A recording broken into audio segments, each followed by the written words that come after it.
Okay. Hi everyone. My name's Claire. Um, I think Jay's done a really good job of kind of explaining a lot of, what it's like applying to uni and being at uni. So I'll try not to repeat myself too much, but I'll just, from my own stance, give you an idea of my path to getting into university and beyond. So is that my first slide? Yes. Okay. So Yeah. So my path. A little bit of background about myself. So I'm the oldest of three girls in my family. We've all ended up in the same kind of girls' grammar state school, doing similar subjects. But so yeah, I did A levels rather than the IB, and then applied for multiple medical schools and got into my first choice, which was Cambridge. And then just a quick overview. So after university, what happens is you become a foundation doctor for 2 years if you're working in the UK. So actually, you've got to finish the first year of foundation doctor before you have the qualifications needed to be able to prescribe and actually call yourself a doctor. So the first year kind of follows on from the last year of medical school quite nicely. After your 2 years of a foundation doctor, it's when you start applying for specialist training. So that's when you choose to either become a surgeon or a general practitioner, a pediatrician, something in medicine, and so on. There are lots of opportunities to do other things alongside medicine as well. So a key one that I do is that I work in Imperial College Medical School. So it's quite nice working in a different medical school to the one that I studied in. And in Imperial, I work with the medical students there, and I do lectures, and I'm also an examiner for the current medical students, but also help I'm one of the interviewers for the sixth formers applying to Imperial Medical School. So I've got quite a lot of insight now into what they're looking for, their mark schemes, and how the selection process works. So that's a little bit of background about myself. Next slide, please. So in terms of why I chose medicine, I actually I don't remember making the conscious choice. I don't think it was really in my radar to do medicine. When I was younger, I mean, I liked lots of things. I was really creative. I really liked dancing. But I think because my parents are both quite sciencey, neither of them are doctors, but because they're both quite sciencey, I just ended up in school being quite good at maths and science. So I liked it. I was good at it. But I always knew I didn't want to be like my parents. So my mum works in geophysics, so she works in an office in front of a computer, or like 3 computers, and my dad's a lecturer in bioengineering, so teaching in a university. And I knew I didn't want to be in an office. I knew I didn't really want to be a lecturer, but I knew I liked maths and science. So I didn't want to be in a lab, didn't want to be in an office. And I thought, okay, well, I like interacting with people. I guess I could be either a doctor or a vet. So they were the 2 I was thinking about. And then I did some vet work experience first of all. And from that, I realized actually I quite like interacting with the people. I like talking to the owners. And as much as I like animals, that might just be something I have in my life, but not be my job. I also wanted to keep my options open. So when you do an undergraduate degree like medicine, you can actually go on in the future, not only to be either, a hospital doctor or a GP, but also you can go into research, you can go into become a lecturer at a medical school, and so on. So I thought, and I mean, I know friends who also go into like finance or consulting, or even do conversions into law and other things like that. So it does really keep your options open. So it is just, I think it's a worthwhile degree to have, even if you do end up changing your mind halfway through. Next slide, please. So in terms of applying to med school, the different things that I thought about were my A levels. So I'll just do them one at a time. So my A levels, because I liked maths and science, and I was good at it, I just stuck to those ones. So maths, biology, chemistry, and physics. I didn't actually do further maths because I don't think it was necessary. I preferred to do more of the sciences. And I'd say if you were thinking about going to Oxbridge, actually having solid knowledge on physics and chemistry is really important. If anything, the biology was probably least relevant because you have to like learn it all again anyway at uni in a lot more detail. But I'd say the chemistry and the physics really help you. In terms of work experience, I was lucky enough to have work experience in both a hospital, I saw, I think, open heart surgery with one of the consultants in St Bart's Hospital in London. And I also had I went to a research lab in Oxford and just shadowed one of the PhD students. And I didn't really do my own research. I just kind of watched what he was doing and just asked lots of questions and kind of understood a bit more about what it's like to do research day to day. And then in terms of volunteering, it's some people, volunteer at nursing homes or volunteer in a hospital, which is really good. But even if you don't manage to get anything medically related, I remember I volunteered at a dance shop because I still like dancing, like in my spare time.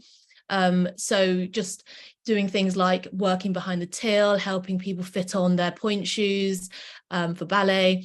All that volunteering taught me more about how to interact with people and how to kind of do a client facing role, which I think helped me in my interviews and also my later career. In terms of additional reading, that is really important to do that and then to add that to your personal statement, especially for Oxbridge. And I agree with all the suggestions Jade gave. There are lots of, we can give more suggestions if anyone wants it. In terms of personal statement, I think it's quite a controversial one. For Oxbridge, I think even though extracurricular activities are like, people like seeing it on a personal statement because it shows you're well-rounded. I've got the impression over the years that actually for Oxbridge, they really like you to be heavy on research and additional reading and kind of more talking about why you'd fit in as being a medical student in that environment, as opposed to talking too much about your extracurriculars. So keep it to one very short paragraph at most. I did do both the BMAT and the UK CAT exam. So again, if anyone has any questions about revising for those or how to which one to do and that sort of thing, you feel free to ask later. And same with interviews. So I was actually, as I said, part of the interviewing panel this year for Imperial. So I'm sure it was none of you guys because you won't have applied yet, but it was really, really interesting actually watching, because it's all online now. So watching the kind of 17, 18-year-olds answering the questions that were given, giving answers, in a very mature and structured way, and the mark schemes that we had to mark them on, and it was really split between the content but also the delivery. So yeah, if anyone's interested in that, I can talk a bit more about that later as well. Next slide, please. So a little bit about being at an Oxbridge University now. Similar to what was said before, there are two different types of medical schools, I guess. There's the type where it's integrated, which means that, as Jade said, you have exposure to some clinical aspects of medicine from the beginning. So you I'm sure, you must feel like you remember why you're doing medicine. So for me, it was very preclinical. It was completely divided in half. In the first 3 years, I didn't see a single patient.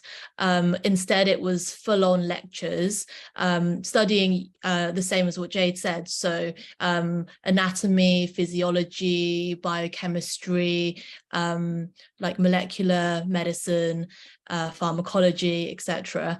But it's very divided, so just be aware of that. If you want to be at a medical school where you want to be a doctor at the end of the day, and you want to build up the communication skills slowly and have lots of exposure over 6 years, then an integrated course might be better for you. But for me, it was, you do the preclinical, and then after that there's an intercalated year, and then after that it's the clinical medicine, and then you hardly have any lectures. You actually are in hospitals the whole time basically, and you just learn lots of things through small teachings in hospitals or just from bedside teaching, following doctors around.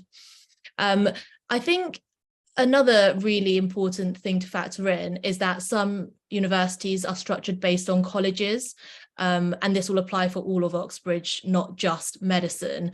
But I think that's a very big selling point of Oxbridge. It's the fact that you don't just go to lectures and then go home at the end of the day. You actually live and eat and work, and just breathe college life. So it's like you have a family and you go back to it, and your college provides you with tutors. So you have small group teachings, 1-to-1, 2-to-1, 3-to-1, where you can ask questions and go over the lecture material on a weekly basis, to make sure you understand everything. And they might do little tests for you or just explain things to you, and it's very tailored towards you, which I like because it's very personal. So that's what college offers. So that's a bit about supervisions. So for most medical schools, including Cambridge, we had dissections and labs and practicals and lectures. So in terms of my intercalated degree, that's where you spend a year doing something and getting a degree out of it, in the middle of doing your medical degree. So in Cambridge, it's actually compulsory to do an intercalated degree. So you can't do 5 years of medical school, you have to do 6, with one of them being the intercalated year. People do all sorts, I think, as kind of broad as sociology or philosophy or a language even, but I wanted to stick to something kind of sciencey, so I chose physiology, neuroscience and development, but I focused on neuroscience because I think at that time I was really just curious about how the brain worked. Another selling point of medical school, I think, is the fact that in most medical schools you get the chance to travel. So you get a long break, either around 5th year or 6th year of your uni, and most people go all over the world. So for me, I decided to go somewhere completely different and work in hospitals in Uganda and Tanzania. So yeah, that was really exciting, but I guess that's a long way away for some of you guys. Okay, next slide, please. I think this might be my last slide. So in terms of expectations versus realities, the first thing I'd say is it is really hard work, especially, well, I don't know about the others, but my experience of being at Cambridge, it is really hard work. The work really doesn't finish after A levels. If anything, it just gets harder. You've also got to decide, you've got to mentally realize that actually even if you were one of the best students in your secondary school or 6th form, once you get to university, the chances of you being in the top 10 or 20% it's very hard, and actually there isn't much point in it. The most important thing is to get through it. You're already there, you're at medical school now, work hard, get the grades, but try and look after yourself at the same time. Because exams don't end at university either. It's constantly there, at the end of medical school, even in your final year, you're doing exams to then be able to get the best rotation possible for your foundation jobs. And then you do your foundation jobs, and then within a year or 2, you're doing exams again to try and get into a specialty job. So you are constantly learning. So make sure you genuinely like learning and developing yourself, and find a revision technique that works for you. Secondly, so what I didn't realize, which I'm really glad about now about medicine, is actually the flexibility of career options. It's not just that you could jump from medicine to finance or consulting, but actually within medicine there is so much scope to do something that fits your personality or your developing personality. So for example, if you decide you're someone that actually doesn't like speaking to people, you could do a job where you hardly have to interact with someone face to face. You could be a radiologist where you're mainly working on the computer analyzing scans, or some people like to joke, and I know Cara is probably not going to like this, but surgeons, maybe they operate on people whilst they're unconscious, so maybe they're not not speaking to people as much, or yeah, like different environments. Some people prefer working night shifts and getting more money for that, and some people like me prefer having a 9 to 5 routine job like any other, where I can come home at the end of the day and at the weekend and not have to worry about any bleeps or on-call shifts. So there's so much variety within medicine that you'll find something that works for you. It is a very busy job, and medical school is also very busy as well, as you could see from the timetable that was put up earlier. So I think having good organizational skills and time management is key. But above all, I think enjoying communicating and helping others is what's going to get you through it. Because if you don't, because there are days where everything else goes wrong, but you will always look back and say, well, you know, I've helped this person to the best of my ability. This person thanked me. You know, this person came back 2 weeks later and was really grateful. And I think that makes the job worthwhile. It is also actually a very hands-on job, more than I realized. Basic things like, you know, learning to suture, like using a needle and thread, or learning how to take blood. It's all very dexterous. So over time, you start, you know, getting better at using your hands. And finally, and this is a little tip, in the interview process, this was one of the points that would have scored you more marks, is talking about a multidisciplinary team. So just making sure you're aware through work experience and through talking to current doctors that in a hospital, doctors don't function on their own, and it's really important to value and make use of all the other professions in a workplace that doctors are in. So that's the nurses, the phlebotomists, who are people who take blood, the healthcare assistants, the cleaners, the porters who help move patients around, the radiographers. I can't think of any more. Yeah, there are so many people. So, you know, like play therapists if they're working in children areas. Yeah, so just be aware of the multidisciplinary team and read up a little bit on that if you need to. All right, I think that might be my last slide. Yeah. Yes, that's it. Thank you so much, Claire. No problem. I think it's really, you know, after Jade talking about the university life and, you know, her wanting to go into that, sometimes, you know, choosing medicine is not always known to us, and it takes time for us to figure that out. So I think what you said about gaining a lot of different experiences, you know, working as in a veterinary practice, and then also gaining experience in labs, etc., that all helped you form your decision to choose medicine in the end. And I think the other thing you said that was quite important is that skills can be gained from lots of different places. So getting that interaction skill and working in client-facing jobs helps with the realities of, you know, studying medicine and practicing in the future, because you are going to be talking to a lot of different people. So interaction with people is important. So you don't always have to go work in a hospital to get that kind of skill. You can do it by volunteering in a lot of different ways. And the last thing I want to highlight is definitely working well in a team, working well with others.